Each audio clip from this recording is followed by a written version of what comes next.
자, 이번 시간은 페이지 131페이지 급수설비 파트 보도록 합니다. 자, 급수설비는 물을 사용 목적에 알맞게 만들어서 공급해 주는 설비가 급수설비 개념이 됩니다. 그래서 문제는 기본 두 문제가 배분이 된다 이렇게 보시면 됩니다. 두 문제가 배분이 된다라고 보시고요.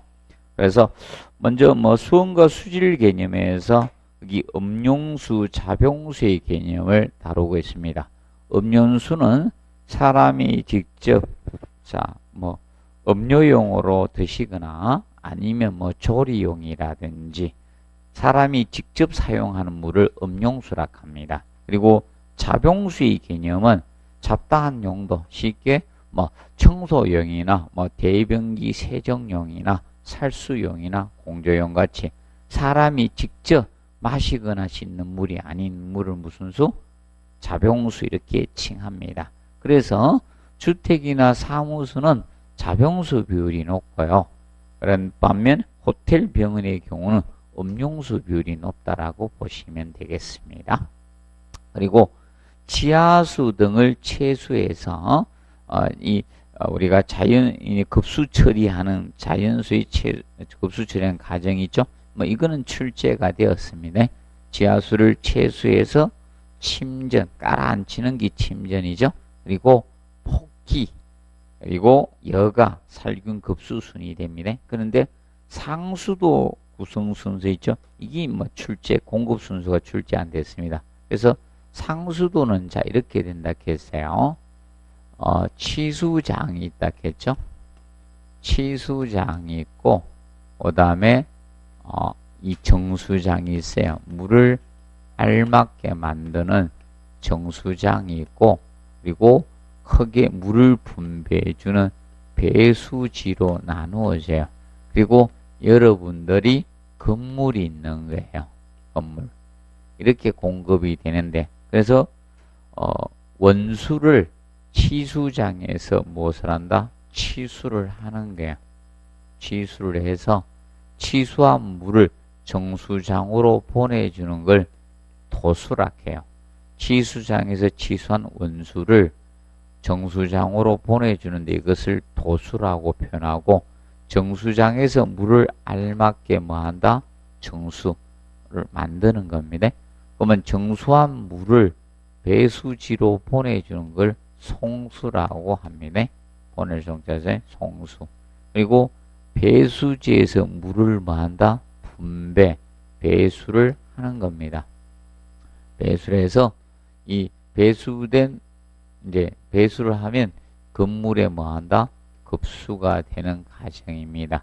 그래서 이거는 2차에만 시험이 나왔고 우리 시험에는 출제가 안 됐습니다. 한번 알아두시면 된다. 그리고 물의 경도 개념은 의 개념이 출제되죠. 물 속에는 칼슘이나 마그네슘이나 철이나 아연이나 알루미늄이나 등등 이런 게 다량 포함되어 있다는 겁니다.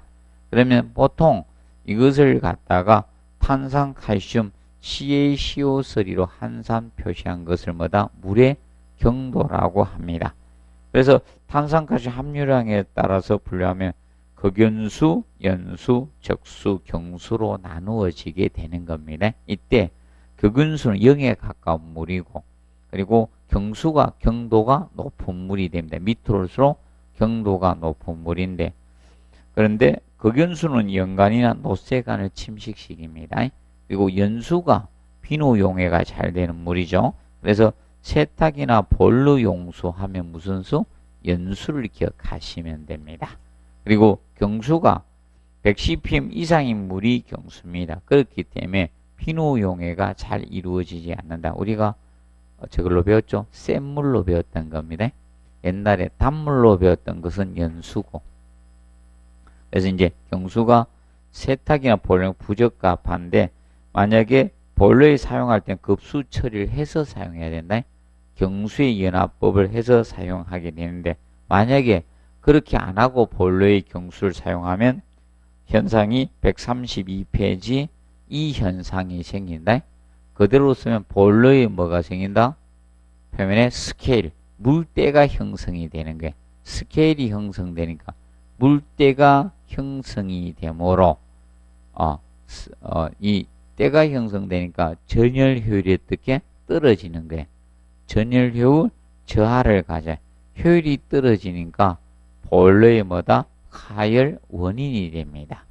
그리고 가열되니까 수명은 어떻게? 단축될 수밖에 없는 겁니다. 자, 그리고 보일러의 콕이나 이런 구멍에 작은 구멍 막힘의 원인이 되고, 아니 철판의 간 등의 부식의 원인이 됩니다. 이렇게 해서 보일러에는 물을 사용할 때 뭘 해야 된다? 연수를 사용해야 된다. 만약에 지하수를 사용하면 경수로 만들어서 공급을 해주자는 겁니다. 그 개념 알아두시고, 그 다음에 132페이지 그 먹는 물에 뭐다? 수질 기준이 있죠. 정리해 두시고, 올해 다시 언급이 있을 것 같습니다. 지문으로 종합문제 낼 때. 종합문제 낼 때 지문 언급이 있을 것 같으니까 정확히 봐두시는데, 거기에서 경도는 기본 1000입니다. 근데 미리그램 퍼리터가 ppm 단위예요. 미리그램 퍼리터가 뭐다? ppm 단위예요. ppm. 잠시만요. 미리그램 퍼리터가 ppm 단위, ppm.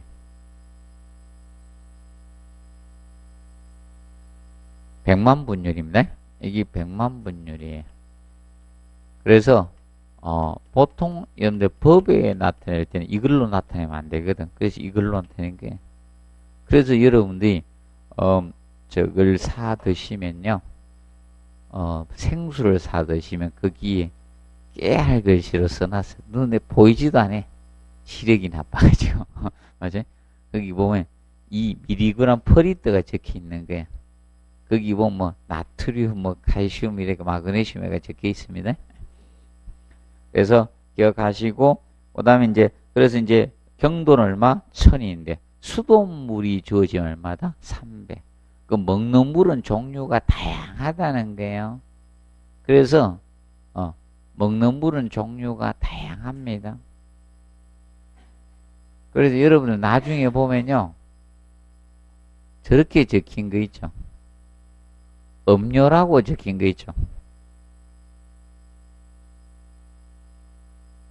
물이라 적히는 게 있고 음료라 적히는 게 있을 건데, 혹시 사 드시다 보면요, 음료라 적히는 거는 왜 음료라 적히겠어요? 혼합을 했다는 겁니다. 다른 거. 그러면 음료가 되면 물하고 뭐가 틀려질 것 같습니까? 세금이 다르다 하네요. 그래서 거기 보면, 그래서 기억하시죠? 경도는 얼마? 1000. 조건 안 주어지면. 근데 수돗물이 주어지면 300이에요. 근데 먹는 염지하수나 먹는 해양 심층수가 주어지면 1200이 된다는 게. 그러면 그걸 제외하고 나머지는 얼마? 1000이다 이 뜻입니다. 그리고 3번에 색도는 몇 도? 5도의 색도. 물에 색이 있는 정도를 나타낸 것이 색도입니다. 그리고 세제는 0.5가 됩니다. 근데 수소 이온 농도가 얼마다? 폐와 pH 어버이날로 잡으시면 되네. 5월 8일 5.8에서 8.5로 잡는데, 근데 조건이 주어지면 달라집니다. 여기 보시면 샘물이나 먹는 샘물이라든지 먹는 물 공동시설의 물이 주어지면 그때는 폐와 pH 4.5에서 9.5가 됩니다. 그리고 염소이온이 얼마다? 250 됩니다. 염소이온. 그리고 정발자. 염소이온은 왜 검출돼야 됩니까? 우리가 물 속에 미생물이 번식하면 안 되겠죠? 그래서 염소 소독을 하기 때문에 염소이온이 검출돼야 돼요. 그러면 염소이온이 검출된다는 것은 물이 소독되고 멸균됐기 때문에 미생물이 번식하지 않는다는 거고, 만약에 염소이온이 검출 안 된다는 것은 미생물이 번식할 수 있다는 겁니다. 그래서 염소이온이 250입니다. 그리고 정발 잔유물은 얼마다? 500대입니다. 정발 잔유물은 물을 완전히 끓이고 나면 남는 찌꺼기를 정발 잔유물이라고 칭합니다. 그리고 탁도는 1NTU가 됩니다. 근데 뒤에 체크 수돗물의 경우는 얼마다? 0.5NTU를 기준 잡고 있습니다. 봐두시고. 그리고 수온은 얼마라겠어요? 수온은 0.001입니다. 수온은 독이야, 독. 0.001입니다. 수온은 0.1. 막 100만 분율인데 밑에 소수점을 달고 내려가요. 그러면 얘는 쉽게 이겁니다. 수치가 작아지면 작아질수록 우리에게 굉장히 위험하다는 거죠. 맞죠? 그래 보시면 돼요. 그래서 세제가 봐요. 세제가 얼마입니까? 0.5죠. 세제도 안 좋다는 거예요. 세제 많이 쓰면 되겠습니까? 안 되겠습니까? 안 됩니다. 세제 아주 나쁜 거예요. 세제가 결코 좋은 거 아닙니다. 근데 세제를 팍팍 쓰시 빨래 잘 안 빨린다고. 하죠? 그리고 저는 저거 뭐야. 씻을 때 비누만, 저는 비누 이외에는 잘 안 사용하는 사람이거든요. 뭐, 바디 샴푸 막 이런 거 안 씁니다. 오로지 비누. 자, 그리고 페이지 133페이지 보면 정수법. 자, 정수법은 잘 안 내네. 정수법은 종료 5회 때 출제하고 5회 때 기출하고 나서요. 종합문제 뭐 지문 한 줄 정도 쓰고 말아버렸습니다. 그래서 이제 정수법은 물을 목적에 알맞게 만드는 법이 정수법입니다. 침전법이 있고 폭기법, 여과법, 멸균법이 있습니다. 이 중에 침전법은 약품침전법을 좀 공부해 두면 돼요. 혹시나 해서 이것이 약품침전법이 급속침전법이라고 돼요. 급속침전법이라고도 하고 침전법. 그래서 이거는 일반적으로 장마나 홍수가 졌을 때 원수 중에 뭐가 많이 있다? 점토와 같은 미세한 입자가 다량 부유되어 있을 때 빨리 침전시키겠다 이겁니다. 그래서 그 약품으로 투입하는 게 뭐다? 거기 나오죠? 항산반토, 항산알루미늄이에요.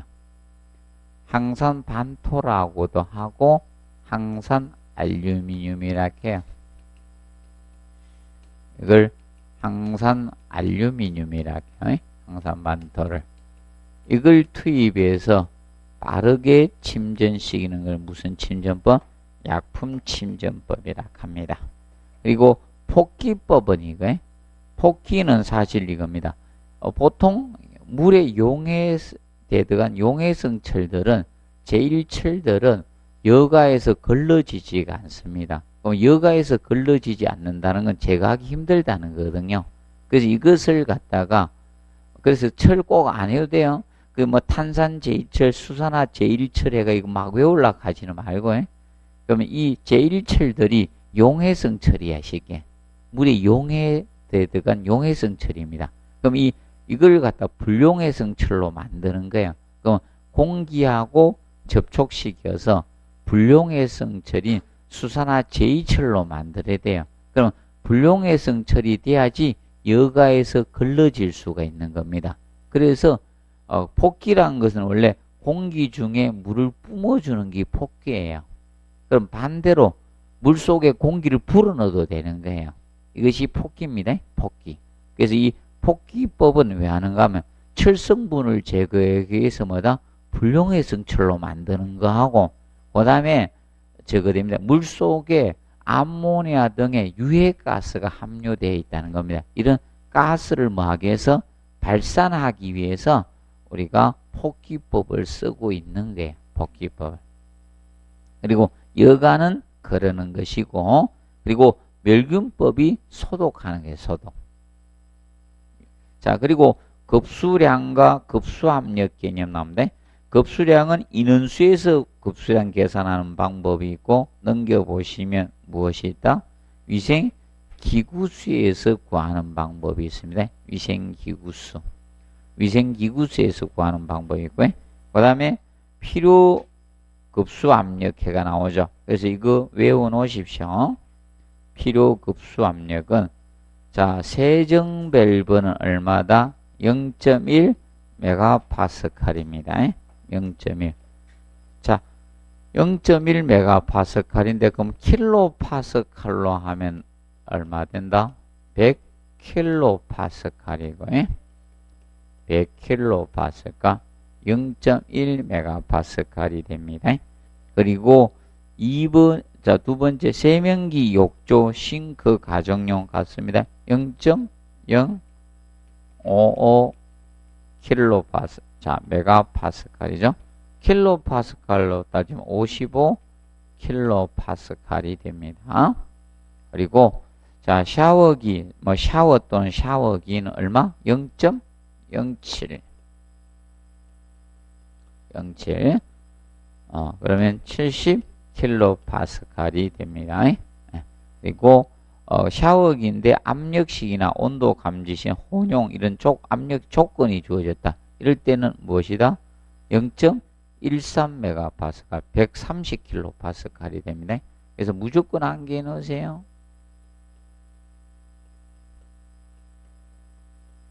제가 오래간만에 안개 하라는 겁니다. 이게 옛날 12회 때 안개 하라 했던데 안개 꼭 해놓으세요.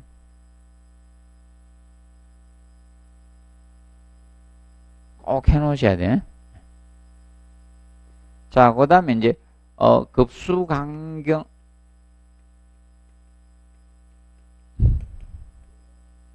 자, 급수강경 결정에서 구하는 방법이 대표로 강균동표, 강균동표에서 하는 경우가 강균동표에 의해서 결정하는 방법이 있어요. 의한 결정 방법이 있고, 그 다음에 마찰 저항선도에 마찰 저항선도에 의한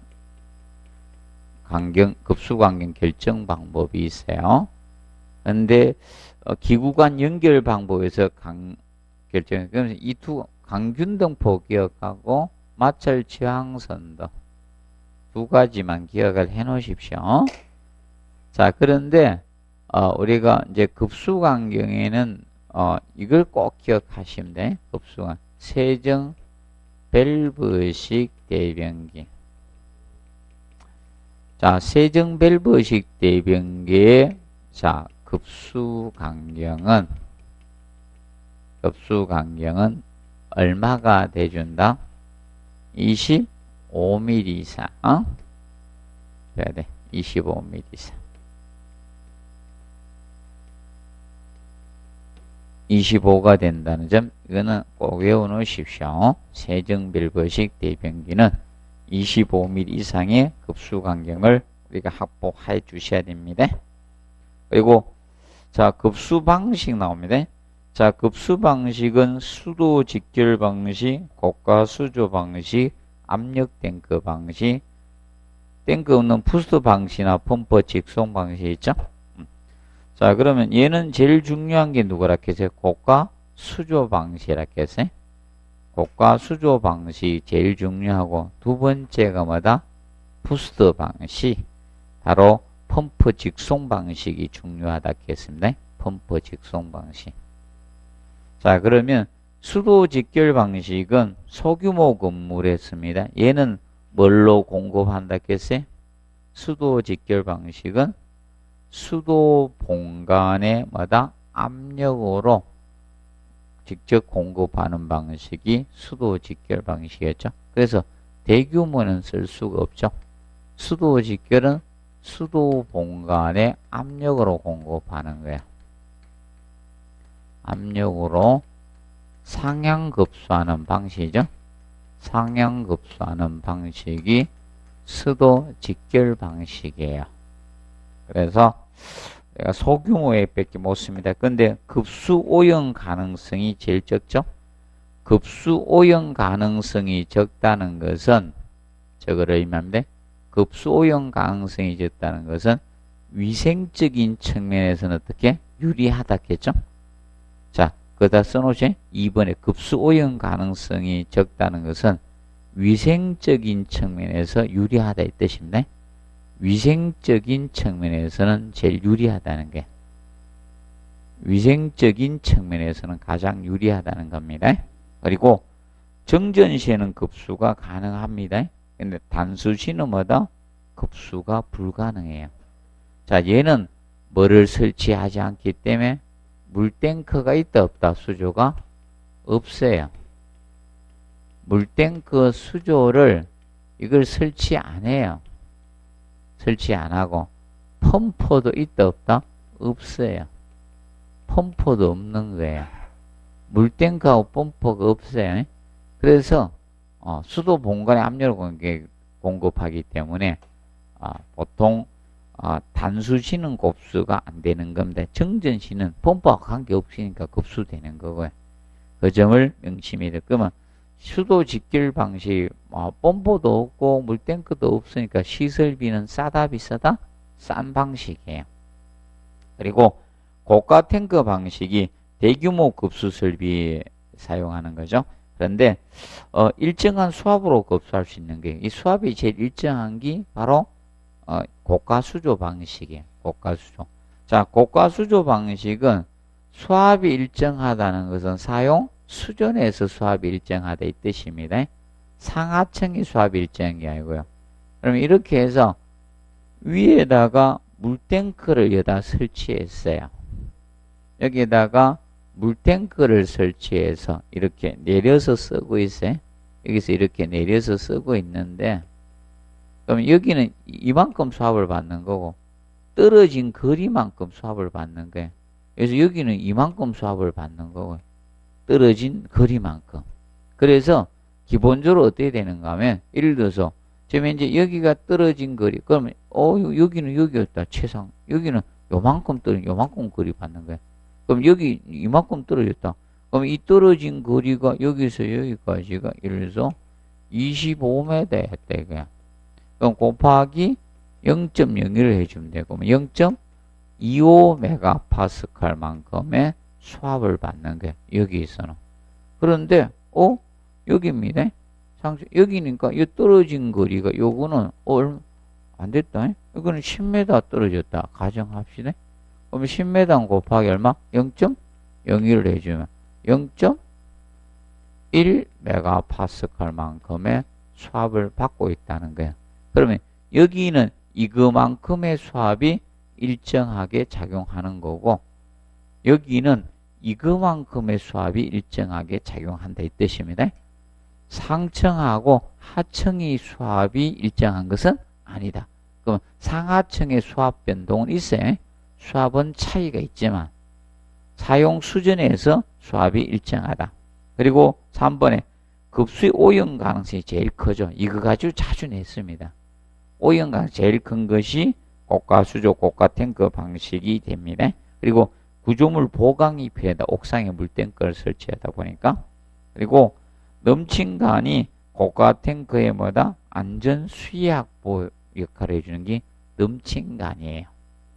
그리고 공급 순서는 상수도 수도 본관에서 지하 저수지로 와서 양수 펌프로 고가수 폴리서 내려와 주시면 됩니다. 그리고 압력 탱크 방식 있죠? 얘가 국부주로 고압을 필요한 데 사용하는 것이 압력 탱크 방식이 됩니다. 그래서 얘는 그래서 4번에 보면 체육관이나 경기장에 쓰는 거고요. 그 다음에 2번 책 가시고 최고 최저의 차가 크기 때문에 급수압이 일정하지 않은 방식이 압력 탱크 방식입니다.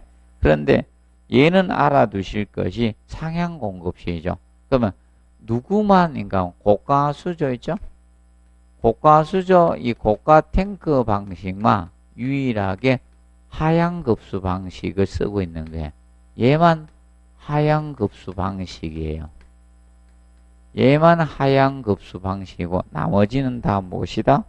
상향 급수 방식 형태를 채택하고 있는 겁니다. 채택하고 있다. 그 점을 알아두시면 됩니다. 그리고 다른 급에 비해서 고장이 제일 많은 방식이 압력된 거야. 압력을 받으면 고장이 많을 수밖에 없는 거야. 압력된 그 방식이 고장이 가장 많은 방식 개념이 됩니다. 그런데 자 봅니다. 고가수조 방식이 조금 더 합니다. 고가수조 방식은 하향급수 방식이면서 얘는 단수가 되든 정전시가 되든 고가 탱크 방식은 일정 시간 동안 급수가 가능하다는 거야.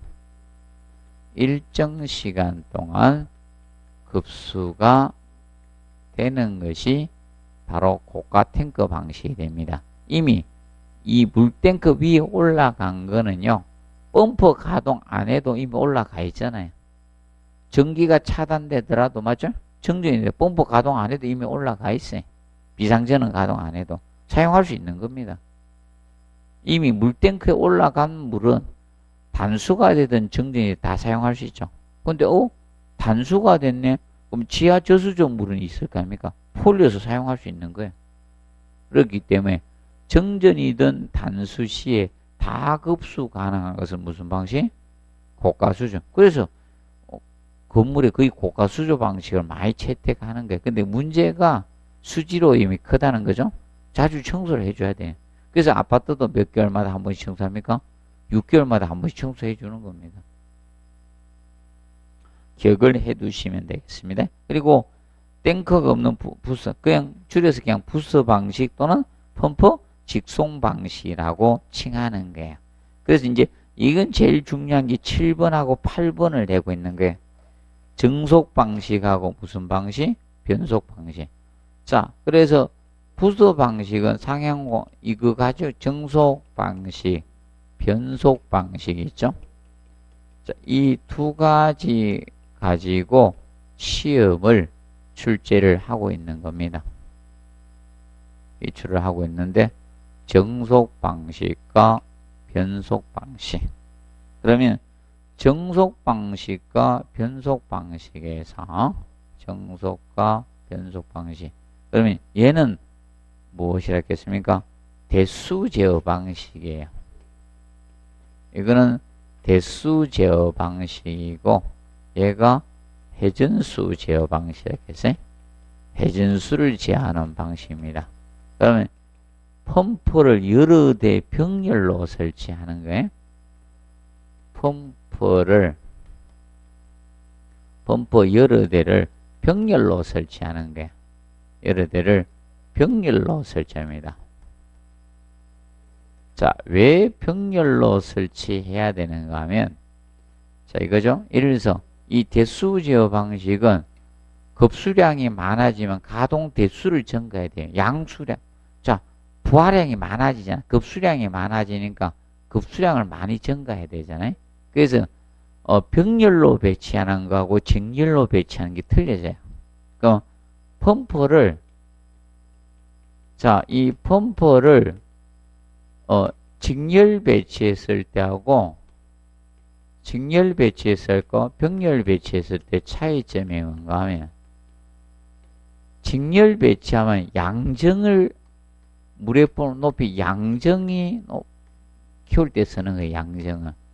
양정을 증가할 때 쓰는 거예요. 직렬 배치는. 그러면 병렬 배치는 유량입니다. 유량. 양수량을 증가할 때 쓰는 거예요. 양수량, 물량을, 부하량을 증가할 때, 양수량을 증가할 때 병렬 배치하는 겁니다. 그러면 직렬로 배치하면 똑같은 펌프를 직렬로 배치하면 양정이 2배가 올라가는 거고요. 똑같은 펌프를 병렬로 배치하면 유량, 양수량이 2배 증가하는 겁니다. 그래서 지금 현재 정속 방식은 그래서 펌프를 뭘로 배치한다? 병렬로 배치를 합니다. 병렬로 설치하게 됩니다. 기억을 해 두시고 설치해서 부하량, 급수량이 증가되면 그래서 부하량에 따라 펌프의 가동 대수를 제한하는 방식, 펌프의 가동 대수를 갖다가 제어하는 방식인데, 제하는 방식이고요. 그 반면에, 자, 얘는 펌프에 뭐다? 펌프를 겨우 운전하기 한 대는 더 쓸지? 펌프는 기본 한 대가 가동되는 거야. 한 대가 가동이 되는 거야. 이거는 여러 대가 가동되는 거고, 가동되는데, 겨우 운전을 위해서 한 대는 더 있습니다. 얘 고장나면 어떡하라고. 물 공급하지 말라고. 그래서 이때 얘는 부하량에 따라서 회전수를 제하는 거야. 부하량에 따라 회전수를 제하는 방식, 회전수를 제하는 방식입니다. 회전수를 제하는 방식이 바로 변속 방식이 됩니다. 이때 회전수하고 관계가 회전수를 증가했을 때 어떤 현상이 생기나요? 첫 번째, 자, 이겁니다. 양수량, 유량하고는 비례관계, 회전수하고 유량, 양수량하고는 비례관계, 유량과는 비례관계입니다. 비례관계에 속합니다. 그러면 회전수를 2배 증가했어요. 회전수를 2배 증가를 하면 유량은 또 몇 배 증가한다? 비례관계니까 2배가 증가되는 거예요. 유량하고는 비례관계입니다. 회전수를 2배 증가하면 유량은 2배 증가합니다. 근데 이 회전수하고 양정과의 관계, 양정은 제곱에 비례합니다. 제곱에 비례합니다. 제곱에. 그러면 얘를 2배 증가했어요. 회전수를 2배 증가하면 양정은 몇 배 증가한다? 제곱에 비례하니까 4배 증가되는 거예요. 4배 증가. 근데 자, 축동력하고는 무슨 관계? 자, 축동력은 세제곱에 비례합니다. 세제곱에 비례합니다. 그러면 2배를 증가해서 2배를 증가하면 회전수를 그러면 2의 세제곱에 3승이야. 그럼 몇 배 증가한다? 8배 증가하는 거예요.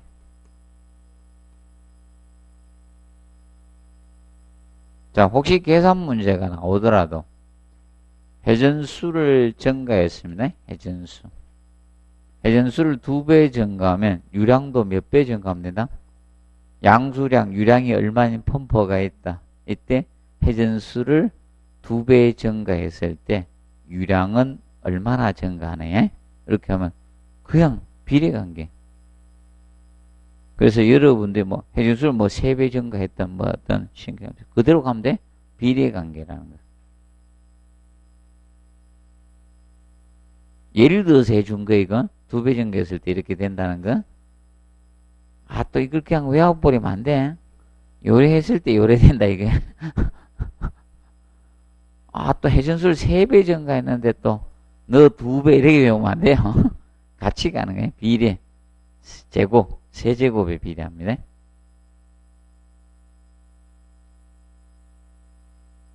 그래서 정리를 해 두시기 바랍니다. 자, 이겁니다. 펌프 직송 방식은 다른 거는 안 다루고 이것만 계속 다룹니다. 그래서 펌프 직송 방식은 이걸 잘 기억하. 그럼 얘가 어디에 사용하는가 하면 주택 단지, 최근에 아파트 단지가 홈 네트워크 설비를 설치하죠. 그러면서 이걸로 가고 있는 거예요. 펌프 직송 방식으로 가고 있는 거예요. 정면상 잘 기억을 해 놓으시기 바랍니다. 그 다음에 136페이지 펌프에서 자, 펌프의 종류와 용도에서는 뭐 거의 다루지 않았습니다. 뭐 거의 냈기 때문에 제일 초창기 내고 초반 끝과 계급발에서 지금 안 내고 있어요. 라인 펌프가 나오고 나서. 그리고 자, 펌프의 양정에 대해서 해놨습니다. 자, 실양정은 흡입양정하고 무슨 양정? 토출양정을 플러스한 것이 실량정이고, 이때 전량정은 그 실량정, 흡입량정 플러스 토출량정에다가 뭐까지? 마찰 손실수도까지 고려해주면 전양정 개념이 됩니다. 그리고 아까 양정하고 펌프의 회전수하고는 무슨 관계라 했어요? 제곱에 비례한 관계고, 그 다음에 아까 펌프를 직렬로 배치했을 때 뭐가 된다? 양정이 증가됩니다. 그리고 펌프를 병렬로 배치하면 유량, 양수량의 증가 효과를 가져옵니다. 그래서 혼돈하지 않도록 해두시고, 혹시 실량정이나 전양정 계산 문제가 나올 수도 있다. 이렇게 보시면 됩니다. 그리고 펌프의 흡입량정이 나죠. 펌프의 이론상 흡입량정은 자, 대기압에서 상당 10.33m, 이론상은 이렇게 돼요. 근데 실제는 달라집니다. 그래서 첫 번째 기억해놨죠? 대기압이 낮을수록 펌프의 흡입량정은 낮아져요. 그리고 해발 고도가 높을수록 흡입량정은 낮아집니다. 그리고 수온이 높을수록 펌프의 흡입량정은 낮아져요. 그래서 보통 수온이 높게 되면 펌프가 못 뽑을래요. 그래서 여러분들이 급수 차가운 물을 공급해주는 펌프는 있어요. 그래서 여러분들 급수 펌프든 소방 펌프든 이런 것이 있는데 뜨거운 물을 공급해주는 펌프는 없는 거예요. 뜨거운 물을 사용하면 공동현상마다 캐비테이션이 발생할 수 있기 때문에 뜨거운 물을 공급해주는 펌프는 어디에도 없는 거예요. 그래서 온수 순환용 펌프만 있는 거예요. 급탕 쪽은 급탕이나 난방과 같이 뜨거운 물을 사용하는 데는 공급 압력을 유지해주는 펌프는 없고 온수 순환용 펌프만 있는 겁니다. 그리고 자 3번에 펌프 장치와 배관상 주의사항이 나오는데, 그래서 1번에 흡입량정은 최대한 짧게 낮춰주셔야 됩니다. 이것이 공동현상을 막아서 방지하기 위해서 하는 겁니다. 그리고 저거 보시고 3번에 곡부는 최대한 적게 해주는 게 좋아요. 굴곡부는 최대한 적게 해주는 게 좋고, 그 다음에 4번에 흡입구 풋드밸브 있죠? 자, 이것을 앞전에 쓰신 분들이 있으면 이렇게 해네요. 정확히 발음 쓸 거예요. 풋밸브 이렇게. 원래 발음상은 이 풋밸브가 정상입니다. 그런데 풋드밸브 이 정도 쓰실 교수님들은 어느 정도 자기 지위가 확고한 분들이에요. 지위가 확고하지 않은 분들은요, 발음상 정확히 써줍니다. 그게 원칙이에요. 교수들은 자기 고집이 있어서 그대로 써요. 자기 지위가 확고하지 않은 분들은요, 정확한 발음으로 써야 됩니다. 원래 그거에 누가 뭐라 할까봐 태클 걸까봐 괜찮은데, 재량권 있는데, 영어 발음은 재량권이 있습니다. 출제위원 재량사항입니다. 소송 제기도 못 이겨요. 영어 시험이 아니라서. 그리고 여기 보시면, 그래서 이제 봐두시고요. 그래서 동수위면에서 강리 2배 이상 잠기게 해야 돼요. 그리고 그거 알아두시고, 그 다음에 이제 그 밑에 8번에 펌프의 구경이 클수록 효율이 증가해요. 그리고 구경이 커야지 공동현상도 잘 안 생깁니다. 그래서 136페이지 공동현상 캐비테이션 있죠? 작년에 이거 가지고 답을 연구했잖아요. 한 줄 써가지고. 그러면 공동현상 캐비테이션은 자 이겁니다. 압력이 각중에 높아지면서 자 물이 증발되면서 기포로 분리되는 현상이 공동현상 캐비테이션인데, 그러면 공동현상 캐비테이션이 앞전에 이제 지문 한 줄 나오면서 답이 됐었습니다. 나머지는 펌프 열거해 놓고요. 그러면 그래서 거기 원래 공동현상의 원인은 보통 뭐 때문에 많이 생깁니다. 이럴 때 많이 생겨요. 자, 공동현상이 발생하는 것은 물의 온도가 뭐다? 높을 때 생기고요. 발생은 물의 온도가 높을 때 많이 생겨요. 온도가 높고 흡입 양정이 이것도 클 때 생기죠. 흡입이 크고 회전수가 빠를 때 펌프의 회전수가 빠를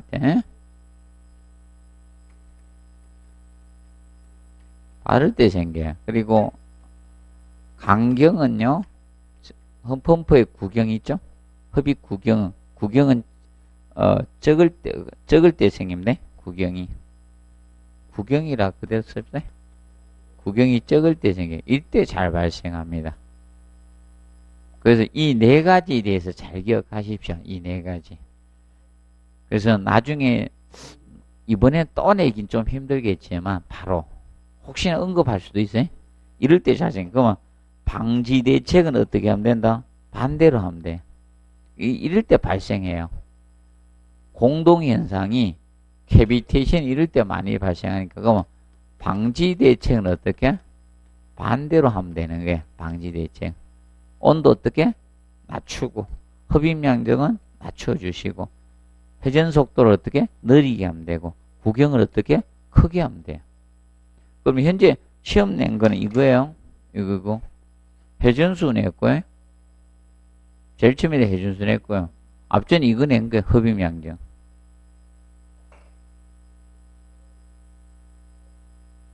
자, 이 네 가지를 정확히 알아두시면 돼요. 그 다음에 137페이지 급수설비 오염 방지가 나옵니다. 오염 방지적인 측면에서 먼저 급수설비 오염 원인은 기출되었습니다. 그래서 저수된 유해 물질의 침입에 의해서 생길 수 있고 배수의 급수설비 역류나 크로스 커넥션이나 배관 부식으로 생깁니다. 그래서 크로스 커넥션이 생기도록 배관해서는 안 됩니다. 그래서 크로스 커넥션 그 써놨죠? 수돗물과 수돗물 이외의 물질이 혼합되어서 급수가 오염되는 현상도 크로스 커넥션이고, 그 다음에 급수관과 다른 배관을 교차 배관하는 것, 그것도 크로스 커넥션이라 이거예요. 급수관과 다른 목적이죠? 다른 목적의 배관을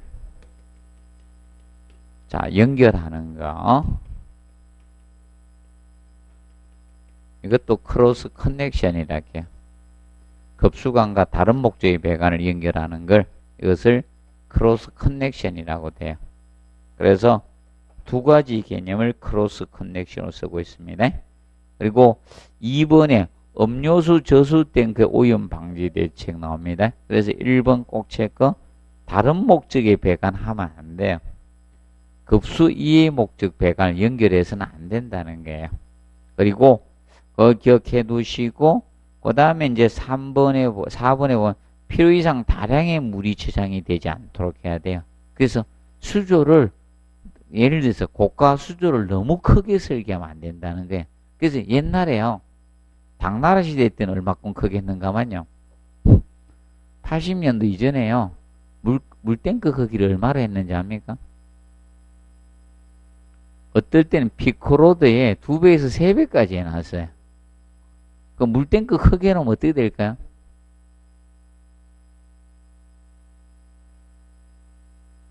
예를 들어서 연유 걸립니다. 연유 걸리면 사용도 안 해요. 특히 물탱크 크게 하니까요, 그날도 사용 안 될 수도 있는 거예요. 너무 크게 하면요. 물탱크 크면 클수록 정체될 가능성이 높아요.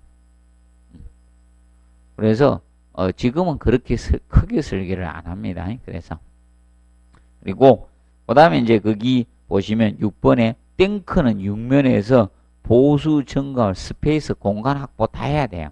그래서 육면 다 해야 돼요. 상부만 100cm 이상으로 확보하면 돼. 기타면은 60cm 이상 확보하라 이거예요. 그 60cm가 최소 자극 공간을 뜻합니다. 최소 자극 공간 60이. 60cm가 최소 자극 공간을 뜻하고 있습니다. 그리고 7번은 출제됐지만 계속 보십시오. 유입구와 유출구는 무슨 방향? 대각선 방향으로 설치하라. 자, 이거예요. 자, 물탱크가 이렇게 있었어요. 물탱크가 이렇게 있으면, 자, 고가 탱크로 예를 듭시다. 고가 수조로 예를 들어 줄게. 고가 수조가 있으면 양수관을 타고 물이 위로 올라올 거 아닙니까? 그럼 여기가 고가 수조로 보면 유입구가 되겠죠? 여기가 유입구예요. 유입구입니다. 그러면 여기가 급수관 타고 이렇게 내려갈 거 아닙니까? 여기가 유출구가 되는 거예요. 여기 유출구. 그럼 이걸 가깝게 하지 말고 최대한 멀리 배치해야 돼요. 최대한 이 거리를 멀리 배치해. 대각선 방향으로. 이 대각선 방향으로 설치해자는 것이 뭐다? 멀리 배치해. 대각선 방향이 바로 멀리 배치하라는 겁니다. 멀리 배치를 해줘야 돼. 이래야지만 물의 정체에 따른 수질 오염을 방지할 수가 있는 거야. 물의 정체입니다. 정체에 따른 수질 오염 방지를 할 수 있는 거야. 방지를 할 수가 있는 겁니다. 그래서 이것이 가깝게 설치되면 정체됩니다. 가까우면. 조선시대 때 뭡니까 무슨 팝을 해가지고 자기들 사람만 살살 써가지고 정체됐잖아요.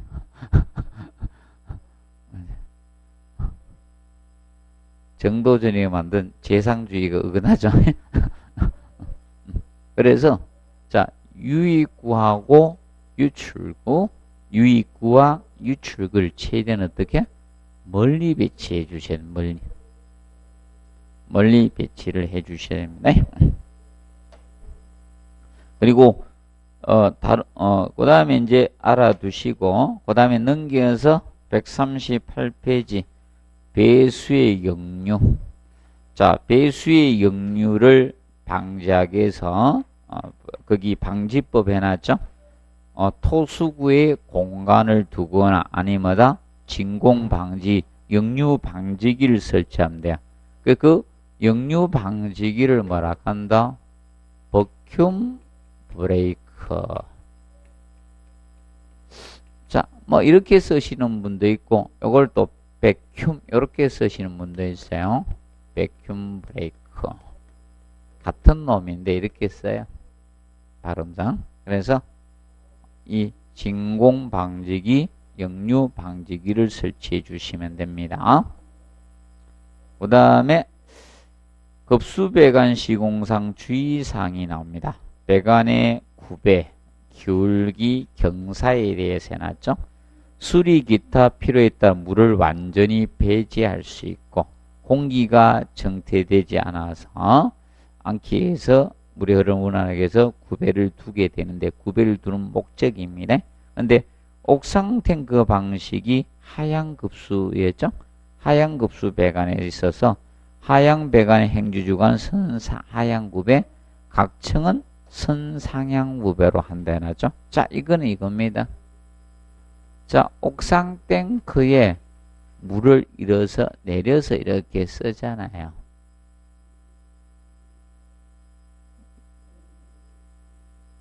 이렇게 갑니다. 그러면 물이 여기서 내려와서 이 길 타고 이렇게 이동할 거 아니에요. 맞죠? 이렇게 이동해 가는데 그럼 여기가 출발점이잖아. 여기 앞이잖아. 그래서 선마다 하향 앞을 내려주라 이게. 선 하향 구배. 이것을 앞을 내려주는 구배라고 해서 앞내린 구배라고도 하고 최근에 이걸 좀 이렇게 쓰자고 하는데 자, 구배라고 막 쓰니까 뭐가 됩니까? 일본 잔재거든. 일본 잔재니까 이걸 조금 바꾸자 이래가지고 이것을 하향 기울기 이렇게 표현합니다. 하향 기울기 기울기를 하향으로 내려가도록 해줘요. 아니 구배가 일본의 잔재거든. 뭐 경제학에서도 전부 다 9배 이러잖아. 원래 고바에서 유래된 겁니다. 9배. 그래서 주의할 건 각청 있죠. 각청의 수평주가는 어떻게 한다? 선상향. 이렇게 올라가니. 그래서 이 각청에서는 각청은 우리가 선상향 앞을 올려주는 구배로 하라. 선상향. 이걸 아볼린 구배라고 하고 아볼린 구배. 그러면 이거는 자 이제 눈치챘겠죠. 얘가 하향 기울기니까 얘는 뭐다? 상향 기울기. 이렇게 나타나네. 그래야지 왜 이렇게 해야 되는가 하면 여기입니다. 배수 밸브를 열게 되면 드레인 밸브, 배수 밸브 열었을 때 배관 내에 물이 싹 빠져야 돼. 청소할 때. 여러분들이 반대로 이렇게 돼 있으면요. 고유이서가 안 빠져. 가정에서 다 빼야 돼.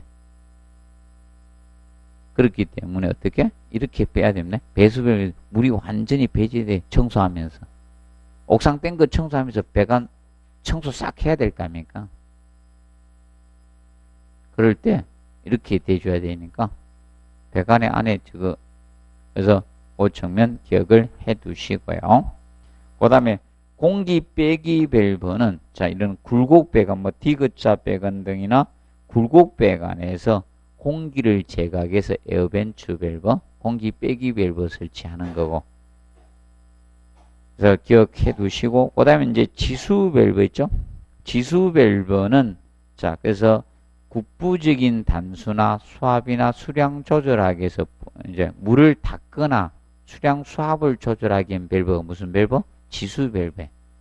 자, 지수 밸브고 그 다음에 습격작용 워터 해머 있죠? 알아두시고 자, 유속의 흐름을 급정지해서 생기는 게 뭐다? 습격작용 워터 해머입니다. 자, 올해 또 봐두세요. 올해 다시 공부하십시오. 워터해머 습격작용은. 그러면 이겁니다. 보통 습격작용이 생기는 것은 이거죠. 지금 현재 옛날은 밸브가 뭐였었습니까? 가정의 밸브도 이 돌렸잖아요. 온수 냉수가 막 잡아 돌리는 거 있잖아요. 근데 요새는 어떻게 되어 있습니까? 원터치 수준에 이걸로 혼합 수준에 다 되죠. 탁 올리면 바로 나오잖아요. 탁 내려오고. 그래서 유속을 흐름을 급정지 수전율 급격히 열고 닫을 때 생기는 게 그 서서히 여닫으면 돼요. 그리고 간경이 뭐다? 적을수록 일어나기 쉬우니까 간경을 어떻게 키워주시면 되는 거고 유속이 빠를수록 일어나기 쉽습니다. 그리고 수압이 클 때 잘 생깁니다. 수압이 적어놓으세요. 원인에서 수압이 어떻게? 클 때 수압이 클 때 워터에만은 발생합니다. 수압이 클 때. 그래서 굴곡계수가 많게 일어나게 생깁니다. 그러면 굴곡계수 최대한 직선 배관을 해주면 됩니다. 그리고 방지 대책에서 그거 꼭 체크하십시오. 4번에 기구류 가까이 뭘써? 공기실. 공기실이 뭐다? 에어 챔버.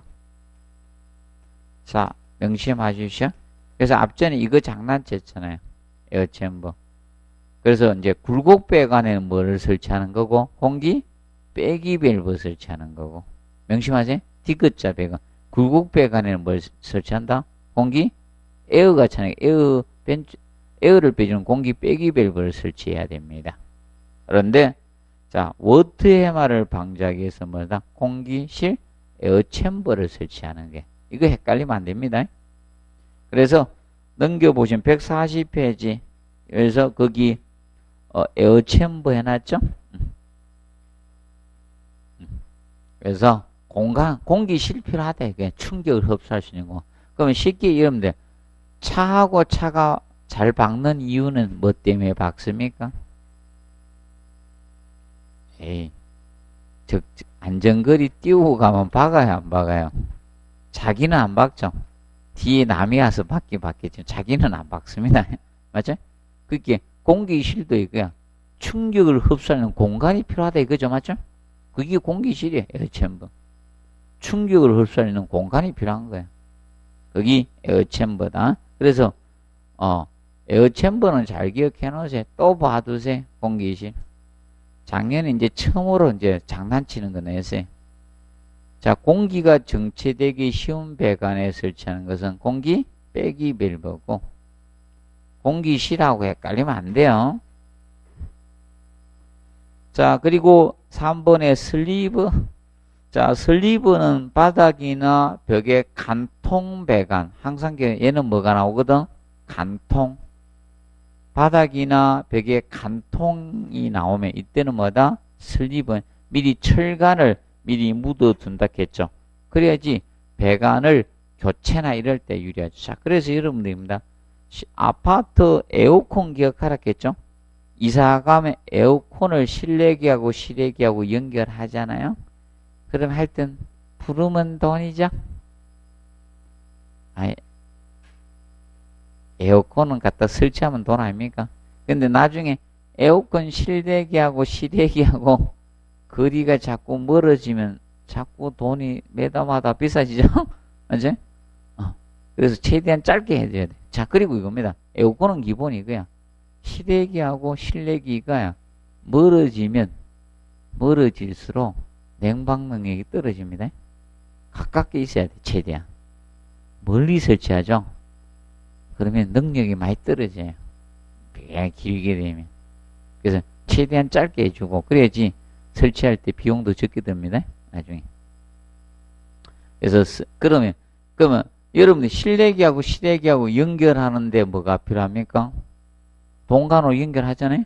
그럼 그 간이 뚫고 지나가야 되는데 미리 맨날 콘크리트 뚫고 할 수는 없잖아요? 그래서 미리 철간을 묻어뒀죠? 그것이 뭐다? 슬리브입니다. 그래서 간의 교체를 편리하게 해서 우리가 하는 거죠.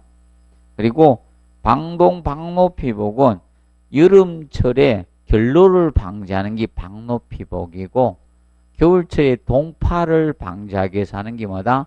방동피복 개념이 되는 겁니다. 그래서 특히 방로피복이 필요한 것이 아파트 세대 내 천장입니다. 특히 어디입니까? 욕실, 화장실 있죠? 욕실, 화장실 천정에 방로피복 돼야 될 거 아닙니까? 거기 배관 가잖아요. 만약에 여기 배관이 안 돼 있으면 어떻게 될까요? 방로피복이 안 됐으면 겨울에는 별 이상이 잘 없겠지만 겨울에도 있을 수 있다. 잘하면.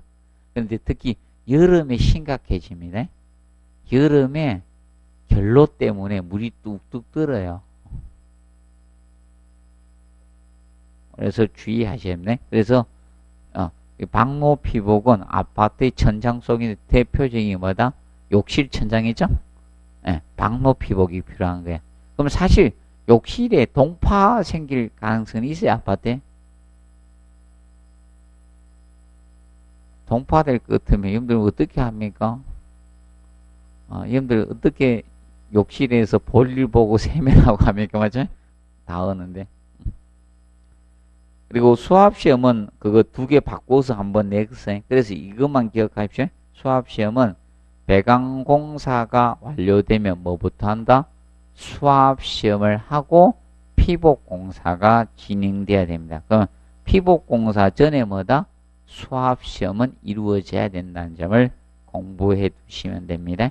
그리고 상향급수배관법하고 하향급수배관법이 있는데 이거는 하나만 공부하십시오. 하향급수배관법을 공부하십시오. 이건 아직 시험에 안 냈는데 혹시나 앞으로 나올 걸 대비해서 하향급수배관법이 바로 뭔가 하면요. 고가수조 방식이에요. 고가 탱크 방식만 하향급수배관법을 쓰고 나머지는 뭐다? 상향급수배관법을 쓰게 됩니다. 그러면 하향급수배관법의 특징이 보통 이겁니다. 자, 장점이 저겁니다. 장점이 급수압이 일정하다는 거예요. 단점이 점검이나 보수가 불편하다는 것이 단점이에요. 그러면 그것의 반대 개념이 바로 상향급수배관법의 특징이 되는 거예요. 그래서 고가수조 방식이 하향급수배관, 수압은 일정하다. 그런데 점검이나 보수가 불편하다는 점 기억을 해 두시면 되겠습니다. 그래서 오늘은 뭐 여기까지 하고 다음에 141페이지 급탕설비부터 하도록 하겠습니다. 그리고 매일 내드리는 것은 잘 풀어두세요. 예. 예, 그건 기출문제 지문들입니다. 예.